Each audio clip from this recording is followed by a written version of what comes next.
Hola, arrancamos hoy esta seguidilla de entrevistas con los maestros de las dos anteriores versiones del Encuentro Iberoamericano de Dramaturgia. Carolina, pues primero que todo, gracias por abrirnos la puerta a estos maestros, gracias por toda la gestión y cuéntanos un poco qué vamos a encontrar en estas entrevistas. Hola, sí, pues anunciarles con gran alegría que en alianza con Samadhi Creativa, los últimos 2 años, durante el Encuentro Iberoamericano de Dramaturgia, hemos hecho una serie de entrevistas con las maestras y los maestros invitados y ahora como preámbulo, como abrebocas de la próxima versión del encuentro, la sexta versión, que será del 1 al 18 de agosto en Boyacá y en Bogotá, pues hemos decidido lanzar estas entrevistas.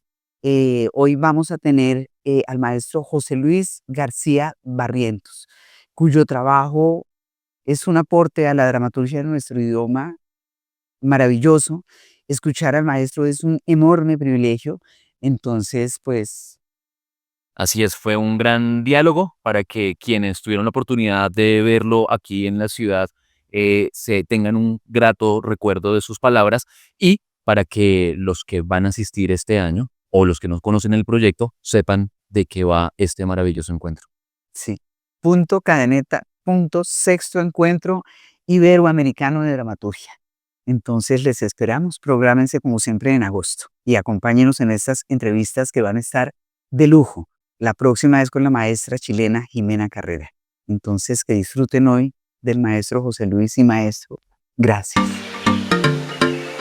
Maestro, para iniciar este diálogo quisiera que habláramos de lo que es el espectáculo y metiendo quizá dentro de una misma bolsa el teatro como espectáculo, el cine y la acción de un espectador de sentarse a ver una serie en plataformas digitales. ¿Y cuál es la importancia del teatro en este momento en el que hay tanta oferta de contenidos y de entretenimiento? Una contraposición muy abstracta en la que yo me detenía en la última sesión era la contraposición entre los espectáculos que podemos llamar de escritura o de actuación, ¿no? Los de escritura, como el cine, como las plataformas, como todo eso, son espectáculos, sin duda, espectáculos, digamos, procesos comunicativos que requieren el movimiento para comunicarse, pero que construyen una obra que se plasma en un objeto, es decir, en una cosa, sea una película, sea un libro, sea un cuadro, etcétera, etcétera, y esa obra se separa, digamos, del creador, de la persona que la ha ejecutado. Y luego hay otras artes que últimamente está muy de moda llamar vivas, que es razón, que es lo que yo llamo artes o espectáculos de actuación, en las cuales pues, el proceso comunicativo de uno y otro son totalmente diferentes. En las escrituras, el creador construye el texto, la cosa, la obra. Hay un corte, es decir, normalmente, pero sería banal que uno asistiera a la escritura de un libro, da lo mismo. Ahí hay un corte y en un segundo momento ese texto, que tiene muchas ventajas, puede circular en el espacio sin ningún problema, en el tiempo pueden pasar siglos, milenios y tal, y ese texto sigue ahí suscitando lecturas, digamos, es decir, recepciones de la gente. Eh, lo, que se me, lo que me estaba sugiriendo cuando me preguntabas era justamente eso, que esa distinción, el teatro evidentemente es mm, por definición actuación, ¿no? Es decir, necesita que unos sujetos actores y otros sujetos públicos se encuentren en un lugar. Habría que decir, quizás todavía hoy, pero ese es un punto muy interesante para discutir, un espacio real. A pesar del desarrollo tecnológico, yo creo que será posible con el desarrollo que algún día el encuentro virtual tenga las mismas características que el encuentro real, pero de momento se tienen que encontrar en un espacio y compartir un tiempo. Y allí, si el contenido de lo que ocurre responde a otras exigencias, podemos decir que eso es lo que es teatro, ¿no? La experiencia para el público es siempre, lo que tienen en común es el encuentro con la ficción, ¿no? Una necesidad probablemente antropológica, es decir, necesitamos que nos cuenten historias, proyectar vidas imaginarias, personajes imaginarios. Eso sería muy largo por el motivo que sea, ¿no?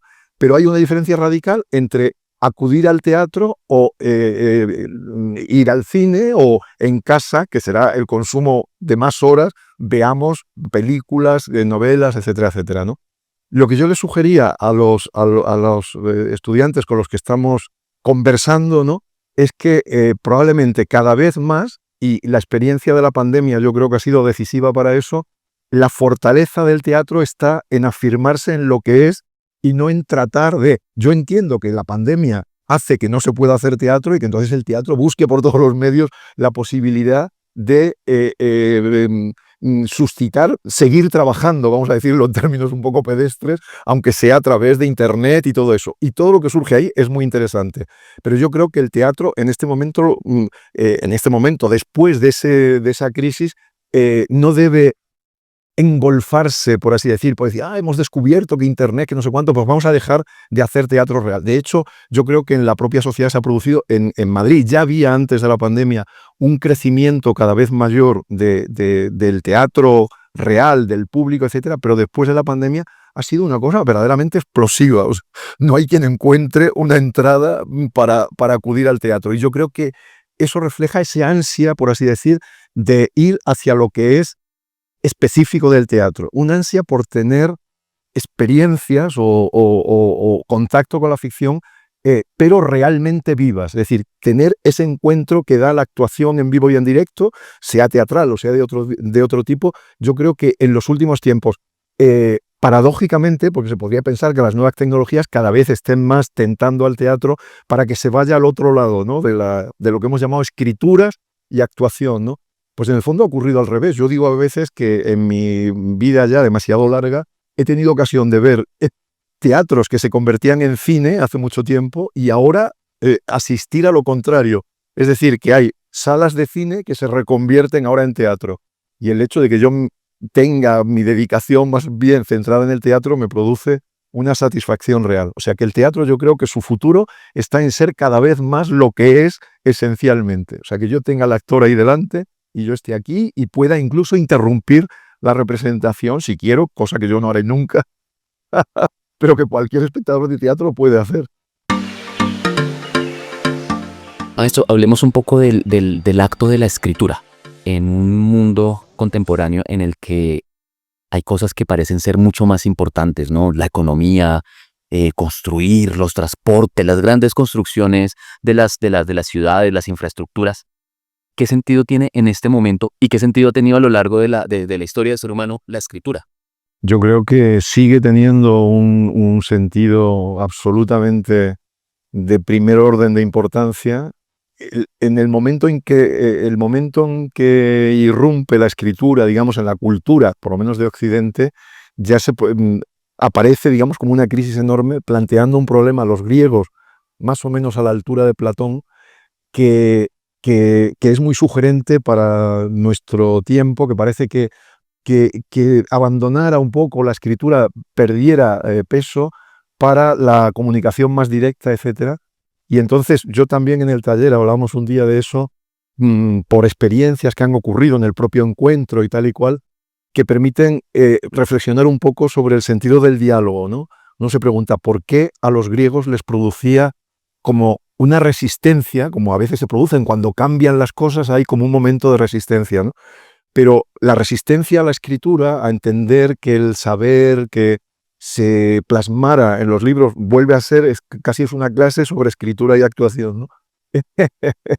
Y es una cosa encantadora desde el punto de vista y que se puede abordar un poco con nostalgia, ¿no? Y es que ellos estaban convencidos de que el momento pre-escritura es un momento maravilloso de la humanidad que responde a la idea plenamente compartida durante mucho tiempo en la cultura griega de que a la verdad solamente se podía acceder a través del diálogo entendido como colaboración, como si se recorriera un camino que uno no puede hacer solo, sino que tiene que ir acompañado de los demás. O sea, dialogando yo contigo, pero dialogando significa de verdad, yo abierto a lo que tú me digas, te escucho, lo elaboro, etcétera, y yo te devuelvo, y así, poco a poco, digamos, en un diálogo, pero de verdad, vamos avanzando y vamos consiguiendo una verdad, podríamos decir, consensuada, una verdad que no es de nadie, sino de todo el mundo, etcétera.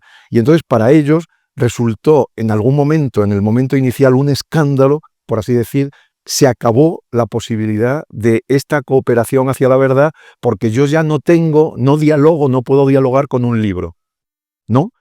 Alguien habla, lo deja plasmado, yo lo puedo leer y tal, pero la colaboración no. Entonces, ¿cómo se llega a la verdad? Digo que un poco imaginado por mí, pero eso es lo que había en el fondo del asunto, ¿no? El peso, como decía antes, de todo lo que está escrito, de todo lo que se puede objetivar en un libro, en un cuadro, en una película, la ventaja, por así decir, práctica, es tan enorme que no había solución. Es decir, la escritura como vehículo de la cultura era sí o sí, o sea, no había otra posibilidad. Y desgraciadamente creo que nosotros hemos recorrido un camino en el cual ya casi es impensable el diálogo en el sentido griego, ¿no? En la política, yo creo, yo por lo menos en la experiencia que tengo en mi país, sería una cosa casi como para extraordinaria y para que saliera como noticia a primer plano si en los parlamentos y tal se hiciera verdadero diálogo. Es decir, un político escuchara a otro de signo opuesto y le dijera, me ha convencido usted con su argumentación. Eso no existe, ¿no? En los debates televisivos y tal, son monólogo y monólogo y monólogo. Esa es la negación del diálogo, ¿no? Y yo les decía que, en fin, que la situación en la que estábamos en el taller, es decir, la docencia, el encuentro, el estudio y tal, me parece a mí que es uno de los pocos rincones donde no es que automáticamente se dé eso, pero donde todavía es posible, ¿no? Y el teatro nos ha quedado, digamos, como esa forma de diálogo, como formalmente, si se quiere, como heredero del momento en que el diálogo era 100% auténtico.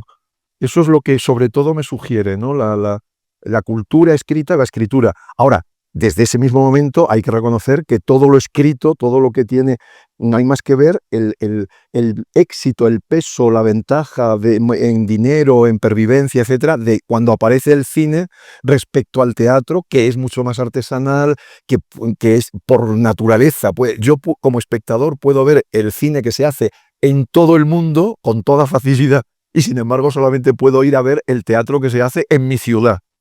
Entonces, el poderío, esa especie de ventaja material, por así decir, de las escrituras, ha hecho que desde entonces, y nadie, quiero decir, no es que me estoy metiendo con lo escrito, porque yo además escribo libros, etcétera, y me dedico y estudio la literatura que es escrita con la misma pasión que el teatro vivo, ¿no? Pero en lo que se refiere al teatro también, nada más empezaste a formularme la pregunta, creí que iba por un camino que me permitía decir que el concepto de dramaturgia que estamos manejando en el taller, una de las cosas yo creo que le sorprende más es despegarlo del concepto de escritura. Es cierto que el dramaturgo generalmente escribe, pero dramaturgia no es lo mismo que escribir la obra, para nada. O sea, se puede hacer la dramaturgia sin haber escrito previamente nada, se puede textualizar un espectáculo después de haberlo creado, etcétera, y hay hechos, o sea, no es que yo diga que es posible, sino que hay ocasiones, tipos de obra además que lo requieren particularmente, cuando el espectáculo es muy abierto. Yo me acordaba de un texto de un dramaturgo argentino, que es Eduardo Pavlovsky, que tuve acceso a un texto suyo. Él es un prototipo, digamos, de persona que es al mismo tiempo dramaturgo, director de sus espectáculos y actor. Muchos de ellos son unipersonales. Entonces es un poco como la figura del juglar medieval. O sea, no interpretan un texto prefijado, dicen siempre lo mismo, etcétera, sino según dónde van y según el contacto del público, el tipo de público, su propio estado de ánimo y tal, la obra, por así decir, va variando. La obra que no responde a un texto que él previamente ha escrito. Y Jorge Duati edita ese texto y dice, que es una cosa, es un hecho, ¿no? Dice, el texto que editamos aquí es el del día tal, en tal sitio, lo que ocurrió allí, grabado, etcétera, porque al día siguiente, en otro sitio, dice otra cosa no completamente distinta. Me imagino que habrá, como en los juglares, una especie de guión más o menos implícito, pero eso es posible. Es decir, ni escribir una obra es necesario es un requisito, ni mucho menos que la obra sea anterior, ¿no? Esté escrita anteriormente, la comedia del arte ya, o sea, no hay que ir a ninguno de eso, pues era un guión, por así decir, sobre el cual se improvisaba, etcétera, etcétera. Pero la manera, al mismo tiempo decimos, bueno, el teatro que es efímero y tal, no es interesante documentarlo, es decir, tener documentos como de una cultura antigua, etcétera, un resto. Por supuesto, o sea, todos los documentos que se tengan de una representación teatral que valga la pena recordar, ¿no? Son bienvenidos. Y les decía, pero asombrosamente, grabaciones en video. No es lo mismo la grabación en video que el teatro, pero son útiles, por supuesto, para estudiarlo, para todo eso. Pero les decía, pasmosamente, el documento de teatro que tenemos más completo y que condiciona menos el uso que podamos hacer desde el teatro de él, es el más antiguo de todos, que es el texto. El texto que tenemos desde los griegos, por lo menos, es la manera mejor, digo, los otros documentos, unos bocetos de escenografía, de vestuario, todo eso, grabaciones de música, todo eso es maravilloso, todos parciales, ¿no? Pero el más completo de todos es tan simple como escribir, o sea, describir un poco lo que ocurre y escribir los diálogos si los hay, etcétera, etcétera, ¿no? O sea que el texto de teatro es un instrumento de primer orden, es otra cara, digamos, del teatro, a mi juicio secundaria respecto a lo que es el teatro genuino, que es la representación teatral, y el dramaturgo, que generalmente es el que textualiza, o bien porque lo ha imaginado antes, el escritor que hace la obra en su casa, o bien porque trabaja cada vez más con un grupo, es al mismo tiempo director, parten de improvisaciones, etcétera, que es un trabajo más colaborativo, pero es un poco el que tiene la responsabilidad de dejar ese testimonio que va a permitir que otros grupos, otros directores en otros países, en otras lenguas, etcétera, recuperen en cierto modo, o sea, rehagan esa experiencia teatral. No sé si me he ido por las ramas. Está perfecto, está perfecto. Maestro, me surge una pregunta. Sí. Esa forma de hacer teatro que no está limitada al texto escrito, ¿eso es algo exclusivo de nuestra contemporaneidad? No sé si por suerte o por desgracia o por las dos cosas, el teatro debe ser una de las artes, experiencias humanas y tal, que esto es un poco una noticia un poco difícil de asimilar por los jóvenes, porque los jóvenes, benditos sean, piensan que cada 5 años el mundo se apaga y se vuelve a encender con todo absolutamente nuevo, ¿no? Y entonces, no es necesaria la experiencia de la edad, pero en fin, sí, cuando llevas muchas cosas asimiladas y creídas como tan novedosas y llevas ya mucho tiempo y tal, te das cuenta de que las variaciones, las novedades radicales, pues son escasísimas. No sé si por fortuna o por desgracia, pero es así, ¿no? Y yo creo que, claro que hay novedades, o sea, el cine antes de haberse inventado la fotografía y luego la fotografía en movimiento era una cosa impensable, o sea que eso no lo podía pensar Aristóteles, por ejemplo, no lo podía prever, ¿no? Pero creo que el teatro es una de las experiencias, como está tan ligado a lo vivo y a lo humano, es una de las experiencias que menos ha variado. O sea, nosotros es estupendo, porque eso nos mueve a buscar, y por supuesto que ha habido aportaciones, digamos, y cosas que se pueden considerar verdaderamente novedosas que nunca han ocurrido. Pero lo que es el mecanismo en sí, yo creo que sigue siendo absolutamente el mismo, precisamente por lo que decíamos al principio, por lo elemental que es, porque está ligado a nuestra vida. Es como, no sé, se me ocurre decir, como es una experiencia como la experiencia amorosa. Pues sí, yo no sé si se habrá variado mucho, pero me da la impresión que desde las cavernas pues las variaciones sean relativamente escasas, no es mucho más el parecido. Pues yo creo que el teatro de hoy en cualquier teatro de Bogotá se parece mucho más al teatro griego, que podemos considerar inicial, que se hacía ya en unos espacios muy diferentes, al aire libre y todo eso, pero eso es todo circunstancial, ¿no? Lo importante es que hay unos seres humanos que están ahí, que hacen una serie de cosas muy parecidas, y otro grupo humano que está asistiendo a eso y está participando. Y en ese sentido, lo del ejemplo del amoroso es muy ilustrativo, ¿no? Cuando yo les digo, bueno, ¿qué podemos llamar, como han llamado muchos estudiosos, la semiótica y todo eso, el texto espectacular? El teatro no tiene texto en ese sentido, es decir, en la puesta en escena. ¿Dónde está? Si el texto etimológicamente significa tejido, es decir, objeto. Por tanto, el texto es la clave en todas las escrituras, la literatura, el cine, etcétera. Una película está en la película. Y dice, bueno, pero qué pena que no veamos la película y esté el director delante para que... Bueno, estupendo, sería estupendo, pero si el director se ha muerto, no pasa nada, porque la película lo contiene, por así decir, todo, ¿no? En el teatro ocurre lo contrario, no hay texto. Eso es una forma figurada y, por tanto, desde el punto de vista pedagógico, muy confusa, ¿no? Porque la mente dice texto, algo que yo pueda agarrar, y eso en el teatro no existe, ¿no? Lo que hay es experiencia. O sea, yo les digo a veces a los estudiantes, les planteo una pregunta: ¿cuál es el soporte, en sentido informático, del teatro? Del teatro como representación. Y tienden a decirme, no tiene, porque en el polo opuesto, ¿no? No tiene porque es efímero, esa idea sí la tenemos clara. Se apagan las luces, se acabó la función y parece que eso desaparece completamente. No es verdad, no desaparece completamente. Y en cierto modo es verdad. Es verdad en el sentido de que no se plasma en una cosa que se pueda recuperar tal cual.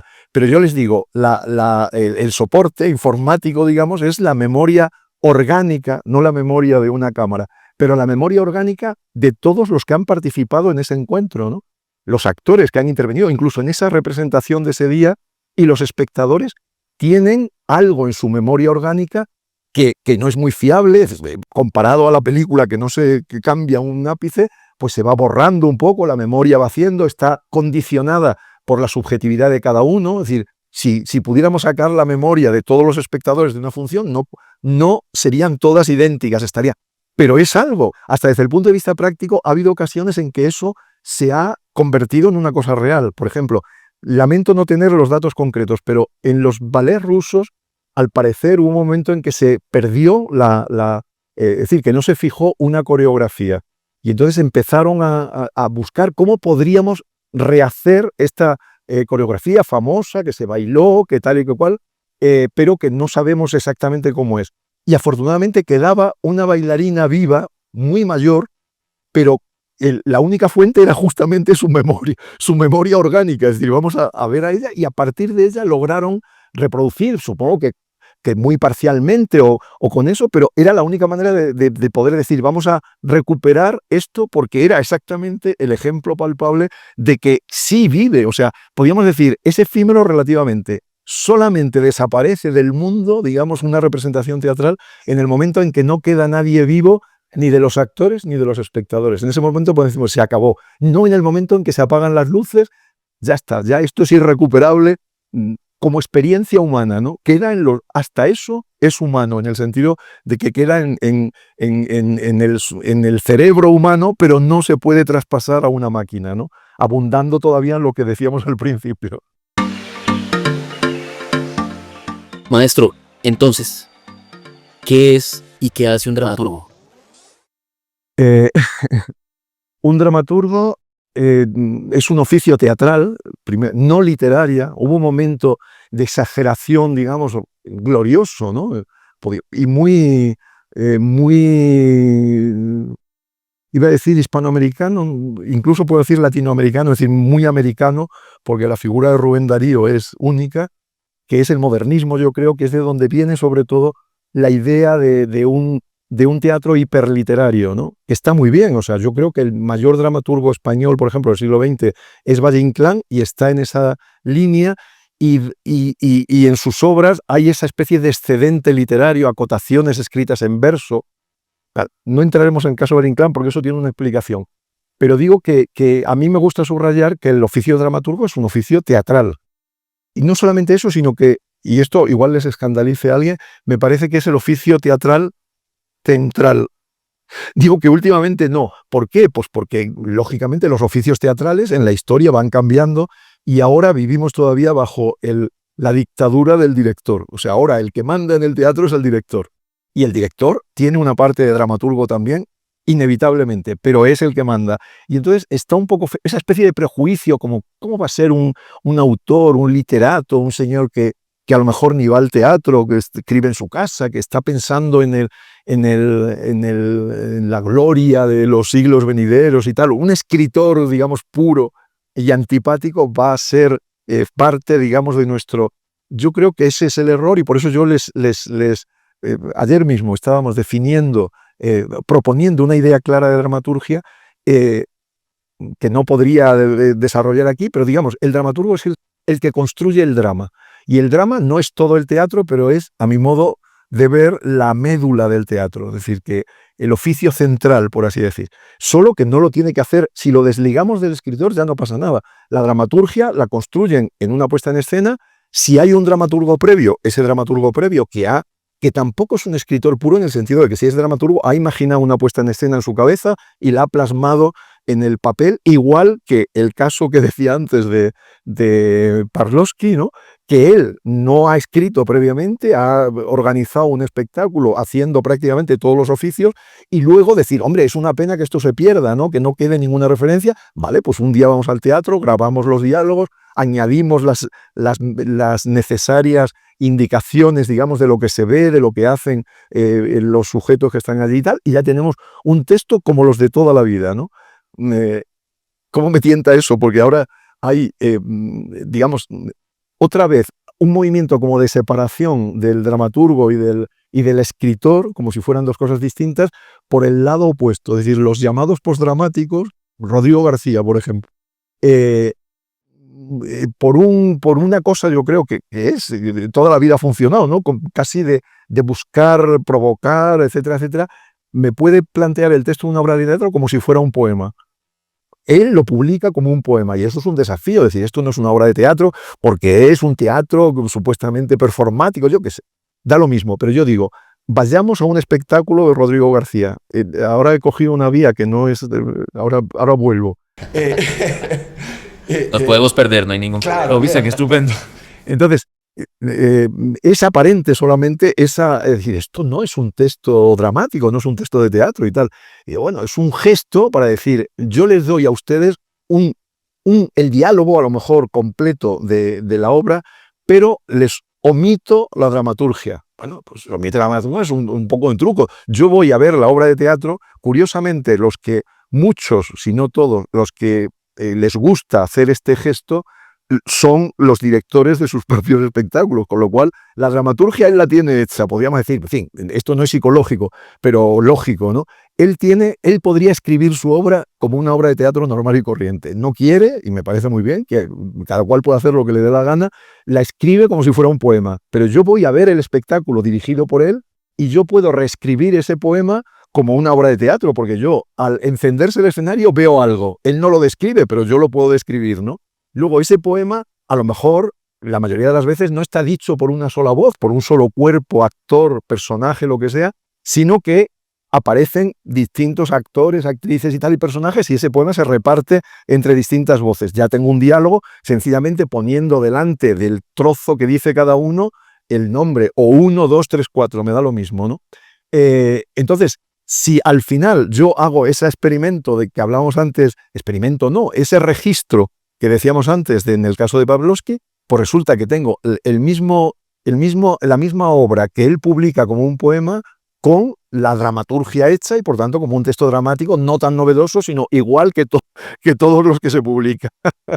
Digo, lo que he querido mover, y creo que era el hilo un poco del asunto, es que el dramaturgo es un oficio teatral, un hombre de teatro, digamos, y luego, si quieren, para no teorizar tanto, desde el punto de vista de la historia es igual. Es decir, hay un momento muy cercano a nosotros que en nuestro ámbito lingüístico y tal se presenta como una gran novedad, y es verdad que los argentinos van un poco en vanguardia, al menos, si no del teatro mundial, al menos del teatro en nuestra lengua, y en un momento determinado se hizo como muy, muy de moda y cada vez está más en el mundo. Yo creo que afortunadamente en España también, la figura del dramaturgo director, y cada vez acentuando más del director y menos el dramaturgo.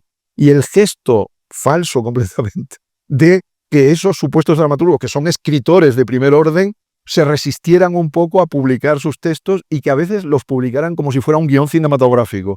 Es decir, como un texto, el guión cinematográfico es un pretexto para construir una película, pero el texto de teatro no tiene tan poca importancia. Entonces, si yo escribo a varias columnas, como a veces se hace en el cine, ¿no?, para señalar las cosas simultáneas, yo digo, lo único que hago es dificultar la lectura del lector, porque el lector no se puede leer simultáneamente una cosa, entonces basta una acotación a la vez, y yo leo dos cosas que sé que la van a decir dos actores o actrices al mismo tiempo, pero no digo, ¿cómo leo yo esto que es simultáneo? O sea, leo una palabra y otra en 3 columnas, no. Digo que lo que parece una novedad, basta volver la vista atrás, es decir, la idea de que el dramaturgo es un nombre de teatro para decir, pero ¿qué novedad es esa? Es decir, Molière, actor, director y dramaturgo. Hombre de teatro que le dirían, oh, usted es un escritor. No, pero luego Lope de Vega, Calderón, Shakespeare. Pero antes, los griegos, o sea, los autores griegos no eran un señor que escribía y decía, ala, hagan ustedes. No, concurría, tenía una compañía, un grupo y tal, ganaba premios, no sé, era un hombre.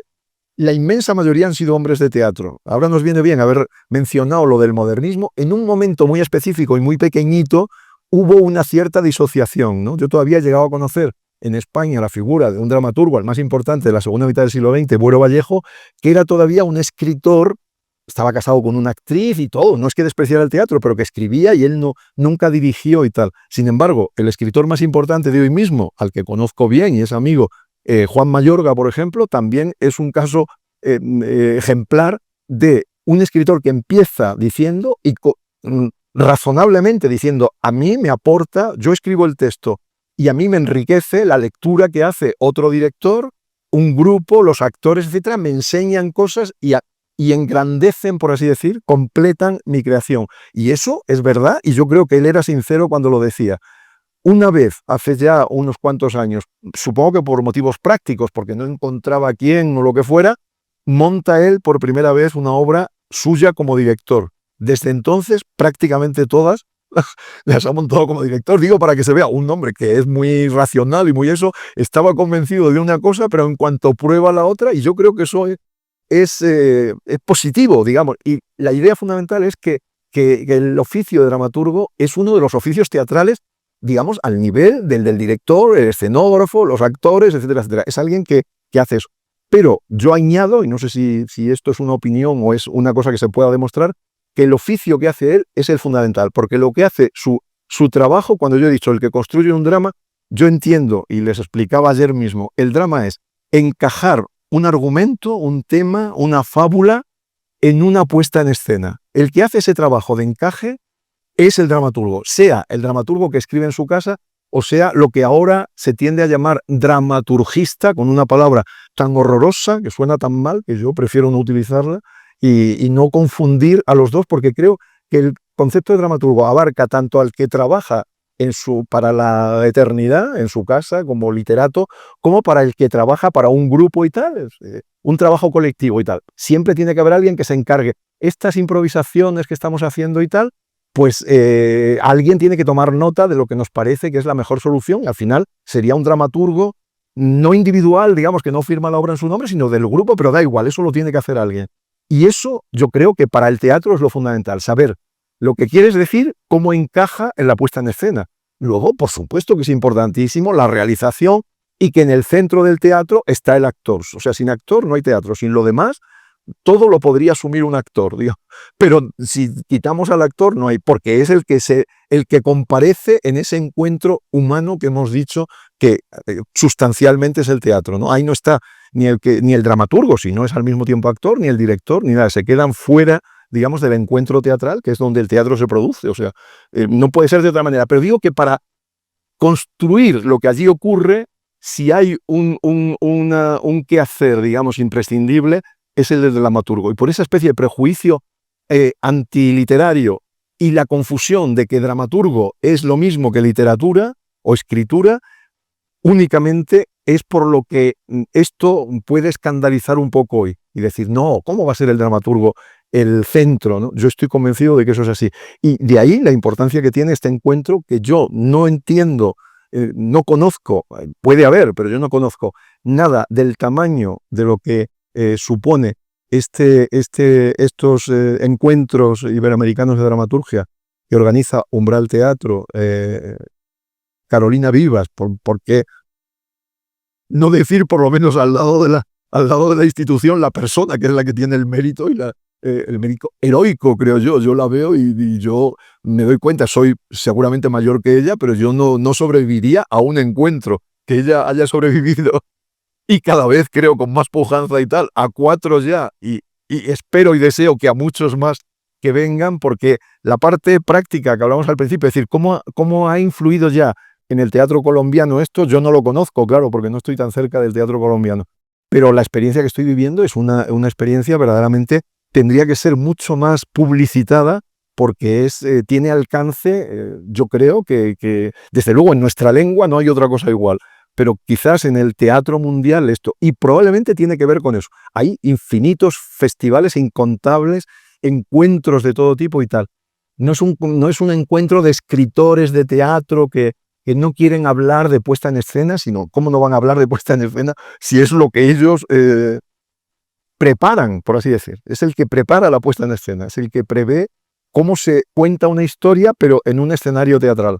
Y normalmente en un escenario concreto. Por eso digo que la dramaturgia no se completa hasta que no se representa la obra. Hay una previa o una orientación previa, pero no es la puesta en escena, no es la ejecución de una partitura, digamos como en música, ¿no? Que está mucho más pautada, sino que siempre todos aportan, ¿no? El actor, por supuesto, ¿cómo no va a aportar a la dramaturgia si el actor le presta al personaje, el dramaturgo ha puesto en el papel? En los casos de dramaturgia previa, el dramaturgo, lo que no, y normalmente los dramaturgos no describen a los personajes minuciosamente, porque saben que los va a encarnar un actor o una actriz que les va a dar de entrada su cuerpo, después su voz, después su sensibilidad, sus sentimientos, etcétera, porque tienen que expresar unas cosas que no se las da nadie, se las da su elaboración y tal. O sea que el actor completa la dramaturgia extraordinariamente. El director también, porque en un texto, nunca un texto de teatro está completo. Sería una cosa monstruosa, una especie de sueño de la razón a lo Borges, ¿no? O sea, un texto infinito que no deja ni un solo matiz. O sea que yo lo tengo que montar y no me tengo que hacer ni una sola pregunta. ¿Cómo resuelvo esto? ¿Cómo me viene todo resuelto? Es una locura, pero eso implica que es el texto más lleno de vacíos que hay que llenar después. Pues esos vacíos, cuando se llenan, completan la dramaturgia. O sea que es una cosa que se hace entre todos necesariamente, pero que evidentemente el papel específico de alguien que le dicen vamos a organizar todo esto es insoslayable, ¿no? Y este encuentro pone eso en primer plano. O sea que no puedo más que felicitar esta iniciativa y ojalá yo tenga cuerda todavía para venir alguno más en el futuro. Y le agradezco inmensamente, maestro, el tiempo que se ha tomado para charlar con nosotros. Y bueno, quedará para la posteridad, para que las personas que se quieran acercar a su saber, pues bueno, ahí lo vean. Muchas gracias. Muchísimas gracias a ustedes y al evento que nos ha reunido y que me ha hecho conocerlo y me ha proporcionado otra de las satisfacciones, digamos, de mi viaje y de mi estancia acá. Vale, maestro. Muchísimas gracias a ambos. Gracias, maestro.